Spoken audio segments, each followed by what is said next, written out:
Dulu kita sempat tercengang mendengar pidato Kang Deddy Mulyadi ketika pembukaan acara MTQ Nasional di Tasikmalaya. Kok mendalam sekali gitu loh pemahaman tentang ajaran Islam gitu kan. Seolah-olah Kang Deddy Mulyadi mengungkapkan isi Al-Quran gitu. Bahkan banyak sekali para ulama termasuk Ustadz Adi Hidayat, Gus Muafik. Kali ini Kang Deddy Mulyadi bukan hanya dikagumi oleh orang Islam, tetapi juga dikagumi oleh umat Kristen. Akhir-akhir ini Kang Deddy Mulyadi pidato ya ceramah di gereja ya di hadapan umat Kristen. Tercengang mereka semua. Pemahaman Kang Deddy Mulyadi sampai pada substansi atau inti substansi dari ajaran Kristen. Luar biasa sekali. Wah, mantap ya, keren sekali ya. Kita akui lah memang seorang pemimpin itu bukan hanya milik satu umat agama aja ya, karena kalau kita juga sebagai gubernur Jawa Barat gitu kan, apapun agama masyarakat yang ada di Jawa Barat ya, masyarakat itu apapun agamanya tetap kita harus merangkul gitu loh. Mau yang ngundang Kristen, mau yang ngundang Hindu Buddha ataupun Konghucu, ya harus datang namanya jadi seorang pemimpin. Tapi kali ini Kang Deddy Mulyadi luar biasa. Selalu saja apa yang diutarakannya sesuai dengan keyakinan, ideologi atau isi kepala masyarakat yang ada di lingkungan tempat dia pidato. Luar biasa. Agar tidak penasaran, mari kita tonton pada video berikut.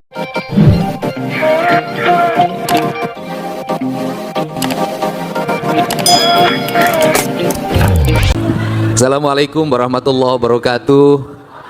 Sampurasun, Salam, Om Swastiastu, Namo Buddhaya, Salam Kebajikan. Ini pemandu cahaya Tuhan yang kawan-kawan, saudara-saudara menyebutnya pendeta, pengembala, budak angon, pemimpin spiritual yang saya hormati, saya muliakan, dan saya banggakan. Saya mohon maaf terlambat karena dari pagi saya belum pernah selesai, habis ini harus ada keliling lagi. Saya mengucapkan terima kasih karena tugas pengembala itu mengembala berbagai jenis. Tepuk tangan semuanya. Saya tidak bisa nyebut satu sepersatu ya. Setiap orang, setiap hari itu bicaranya tentang iman. Saya kayak khotbah nih, tiap ketemu Natalan khotbah lagi. Nanti banyak undangan di sini, bahaya ini. Ya, Kang Deddy ini sudah khotbah terus, besok diangkat jadi pendeta kan bahaya. Saya memilih jadi gubernur saja dan tetap menduda.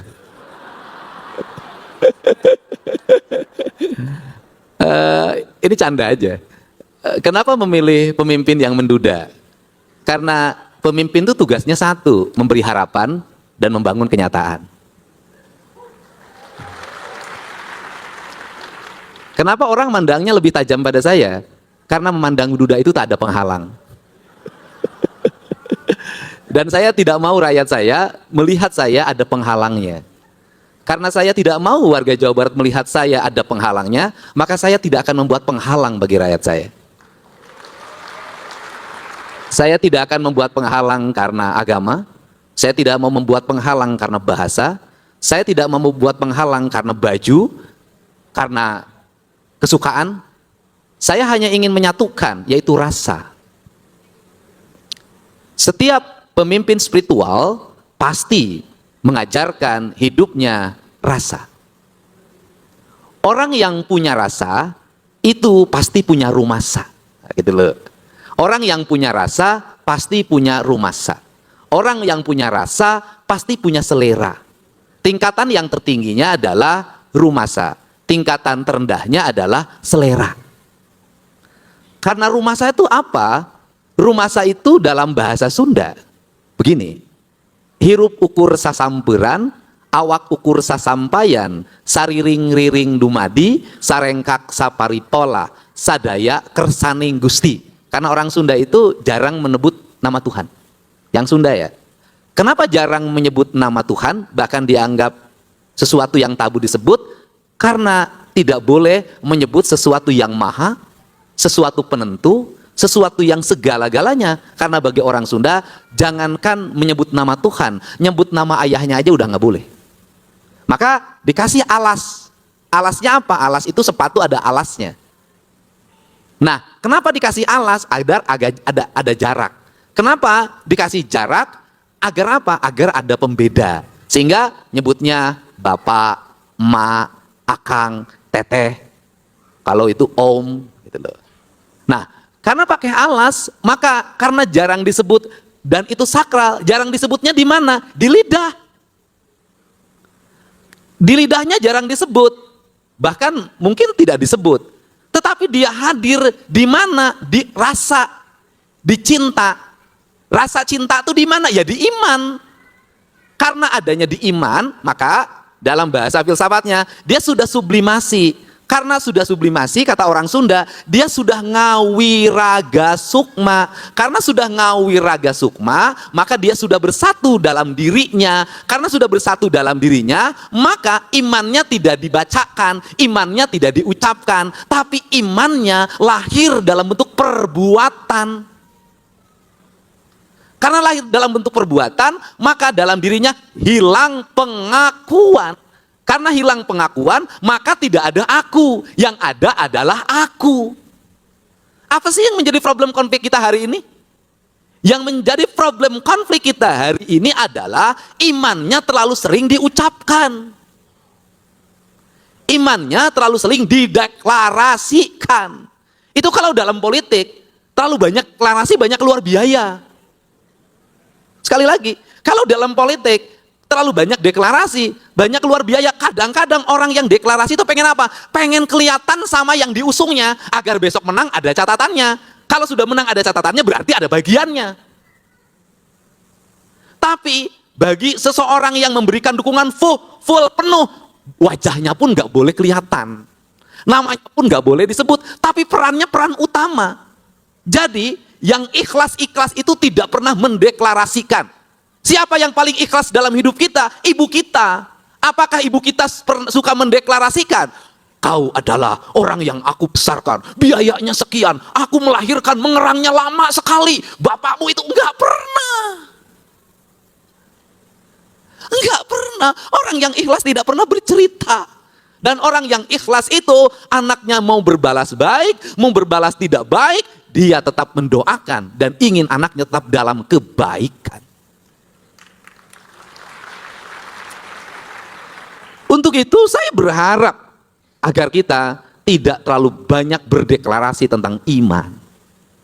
Kenapa? Semakin banyak yang berdeklarasi tentang iman, maka yang lain berdeklarasi tentang iman, seleranya beda-beda. Sehingga yang terjadi adalah konflik deklarasi.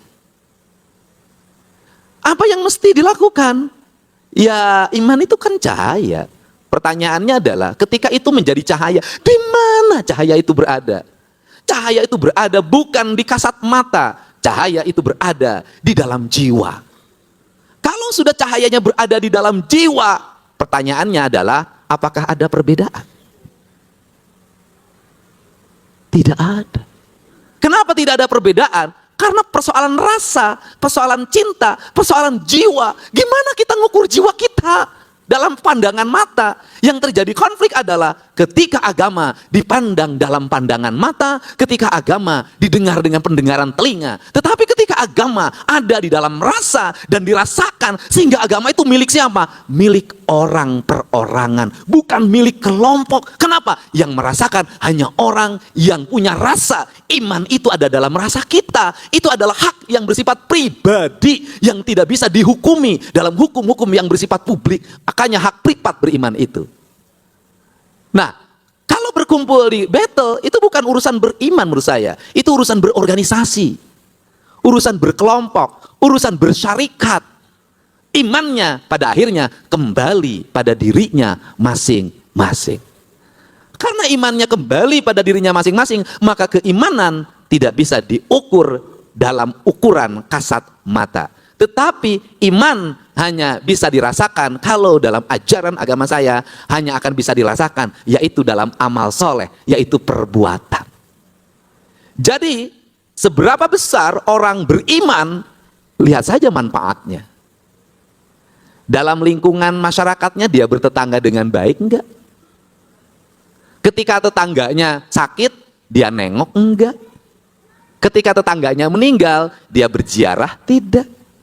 Ketika di rumahnya ada makanan, tetangganya tidak punya makanan, dia berkirim atau tidak? Ketika di jalan ada yang kecelakaan, mobilnya berhenti atau tidak? Buka kaca atau tidak? Turun atau tidak? Menolong atau tidak? Kalau keimanan itu dinilai pada perbuatannya, saya meyakini tidak akan lagi ada orang yang berdebat persoalan iman. Kalau sudah yang diukur perbuatan, maka kita masuk pada universalitas agama, yaitu tidak membeda-bedakan. Bayangkan kalau beriman kemudian diukur pada selera, betapa bahayanya. Ketika di jalan mobilnya lewat, ada yang tabrakan, dibuka kacanya, agamanya apa? Yang tabrakan itu agamanya apa ya? Kristen. Kristennya HKBP apa Betel ya? Dibuka lagi, ini gerejanya Betel. Dia paling favoritnya sama pendetanya siapa ya?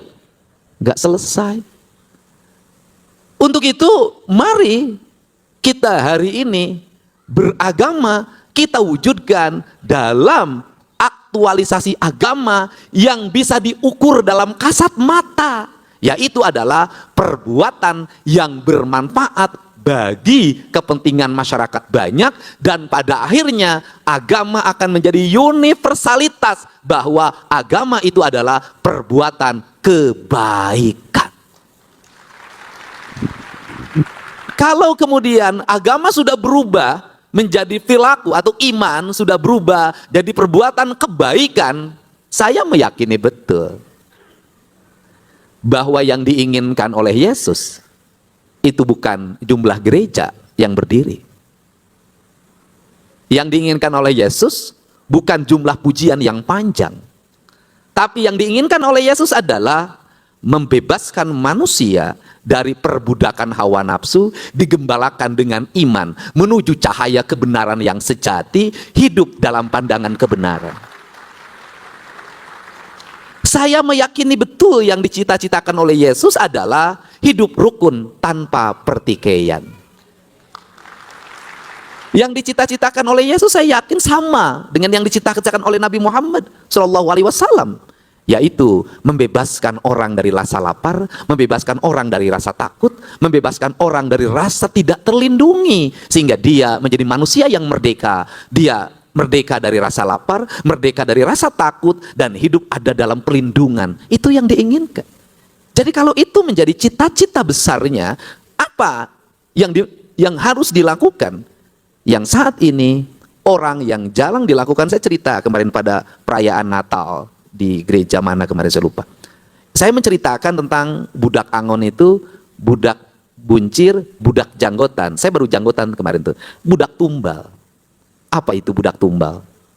Yaitu orang yang mau mengorbankan diri. Kenapa saya cerita ini? Hari ini jarang sekali orang yang mau mengorbankan diri. Kebanyakan orang ingin mengorbankan orang lain. Mengorbankan diri apa? Ya, kita tahu bahwa Yesus mengorbankan diri hidup tanpa keluarga, tidak punya istri, tidak mengorbankan diri. Hidup dalam kesendirian, mengorbankan diri. Kenapa hidup dalam kesendirian mengorbankan diri? Karena yang dipikirkannya cuma satu, yaitu apa? Umatnya, jamaatnya. Nah, pertanyaannya adalah hari ini itu sulit cari orang yang mau mengorbankan diri. Pengennya mengorbankan orang lain. Nah, kita memerlukan hari ini adalah orang-orang yang mau mengorbankan diri, mengorbankan kepentingan dirinya, mengorbankan kepentingan keluarganya, mengorbankan kepentingan anak-anaknya, mengorbankan kepentingan kekayaannya. Dia mengutamakan kepentingan kebanyakan orang yang disebut dengan jamaah. Jamaah itu kalau dalam kaidah saya itu adalah rakyat, yang berbeda cuma bahasa. Nah, maka hari ini mari kita bersama-sama belajar hidup untuk berani mengorbankan diri sendiri. Yang menjadi problem hari ini apa? Yang menjadi problem hari ini adalah stigma. Stigmanya apa? Orang yang mengorbankan diri dianggap orang kalah. Bukankah Yesus dalam pandangan lawannya dianggap kalah? Dia hilang dirinya dalam pandangan kasat mata manusia. Dia memilih mengorbankan dirinya dengan disalib. Dan pandangan kita, orang yang menyerah itu dianggap kalah. Padahal saya selalu berulang-ulang bahwa orang yang menyerah dan tidak melawan itu bisa jadi dia adalah pemenang sejati. Ketika orang bertengkar, si kuasa menunjukkan telunjuknya ke depan matanya, dan orang itu tertunduk sambil menangis dan mengatakan ampun. Walaupun dia benar, orang beranggapan sang pemenang adalah yang berdiri dengan tonga dan beranggapan yang tertunduk menangis dan bilang ampun, dia adalah pecundang. Dalam pandangan saya, bisa jadi sang pemenang itu adalah yang menunduk, menangis dan bilang ampun. Dialah pemenang yang sebenarnya. Kenapa? Tuhan seringkali menjawab jeritan tanpa doa. Karena Tuhan mengerti. Orang yang tertekan hidupnya, dizolimi, dihianati, dicampakan, dihinakan, bisa jadi dia menerima dan hanya menangis pada takdir itu. Tapi Tuhan Maha tahu apa yang harus terjadi pada takdir berikutnya. Seringkali doa itu terkabulkan tanpa diminta. Kenapa? Karena Tuhan sangat mengerti rasa dan perasaan. Seringkali yang sering meminta tidak diberi, karena Tuhan tahu mana yang harus diberi dan mana yang tidak mesti diberi. Dalam hidup kita, itu seringkali ada orang yang setiap ketemu itu minta diberi. Diberinya dengan ukuran. Tapi seringkali ada orang yang bekerja dengan ikhlas tanpa pernah meminta, maka Sang Tuhan yang punya rasa akan memberikan segalanya. Maka makna hirup ukur sasamperan awak ukur sasampayan sariring-riring dumadi sareng kaksa paripola sadaya kersaning Gusti adalah sebuah proses di mana manusia melakukan penyerahan diri tanpa pernah meminta. Karena dia melakukan penyerahan diri tanpa pernah meminta, maka bisa jadi Tuhan akan memberikan segalanya. Seringkali kita minta, bisa jadi Tuhan hanya akan memberi pada yang kita minta. Tetapi Tuhan bisa jadi ketika kita tidak memintanya, cukup berpasrahnya, maka dia memberi apa yang dia sukai pada orang yang berpasrah. Maka pada akhirnya kalau iman itu menjadi gerakan yang di dalamnya mengembangkan nilai-nilai kemanusiaan, nilai pembebasan, nilai memerdekakan, yang pada akhirnya iman akan menjadi bangunan indah dalam bentuk hidup rukun, damai, saling mencintai, saling mengasihi. Tak ada lagi orang lapar, tak ada lagi orang sakit, tak ada lagi orang menangis. Semua orang bahagia dalam iman, karena iman menjadi cahaya, menerangi bukan hanya buat dirinya, tetapi buat orang lain. Sehingga orang beriman menjadi orang yang menebarkan kebaikan dalam segala hal.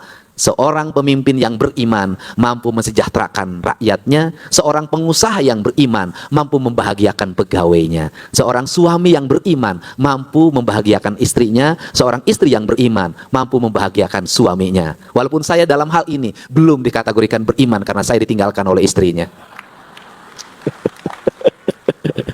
Kenapa saya ditinggalkan oleh istrinya? Karena itu kehendak Tuhan. Kenapa Tuhan berkehendak itu? Agar saya jadi gubernur, tak ada lagi yang melarang kemana saya pergi. Tak ada lagi orang yang marah karena uangnya diberikan pada janda-janda. Ini yang rahasia. Dan sehingga orang yang beriman itu satu puncaknya menerima takdir. Karena menerima takdir, dia menerima apapun dari takdir. Tidak pernah memprotesnya. Kenapa? Karena dalam setiap takdir ada takdir berikutnya. Dalam setiap ketentuan pasti ada hikmah. Maka pelajaran dalam beragama dalam pandangan saya adalah mengambil hikmah. Kenapa jadi orang Sunda itu lebih damai? Karena orang Sunda itu terbiasa dengan apa? Dengan menerima sebuah kenyataan. Jadi hidup yang terbaik adalah menerima kenyataan, menikmati kenyataan. Karena kenyataan itu pahit dan manis adalah sebuah kenyataan. Dan hidup yang terbaik adalah tidak lari dari kenyataan. Itu. Saya ucapkan terima kasih. Semoga perayaan Natal yang akan dilaksanakan tanggal 25 Desember. Enaknya Natal itu satu pas tanggal 25 Desember. Semoga menjadi jalan terang menuju iman. Dan imannya menjadi kebaikan. Sehingga ketika iman terus dikumandangkan, maka gunung-gunung kembali hijau, bebas dari pembabatan. Ketika iman dikumandangkan, sungai-sungai menjadi jernih, bebas dari pencemaran. Ketika iman dikumandangkan, maka rumah-rumah berjejer dengan rapi tanpa harus berselisih sengketa batas. Ketika iman dikumandangkan, maka guru tersenyum melihat muridnya yang kritis. Ketika iman dikumandangkan, tak ada lagi setan yang masuk ke telinga, ke hidung, ke lidah, bahkan ke hati. Karena semuanya sudah diusir oleh Sang Pembebas yang mengorbankan dirinya demi kepentingan manusia. Terima kasih. Gitu. Saya sampai hari ini kalau menahan iman saya masih agak lumayan. Sebagai duda yang berat adalah menahan imin saya. Terima kasih. Allahumma afiq ila aqwamit thariq. Assalamualaikum warahmatullahi wabarakatuh. Sampurasun. Waalaikumsalam warahmatullahi wabarakatuh. Kang, terima kasih. Terima kasih sudah menonton. Jangan lupa like, subscribe, dan tekan tombol lonceng. Bye bye.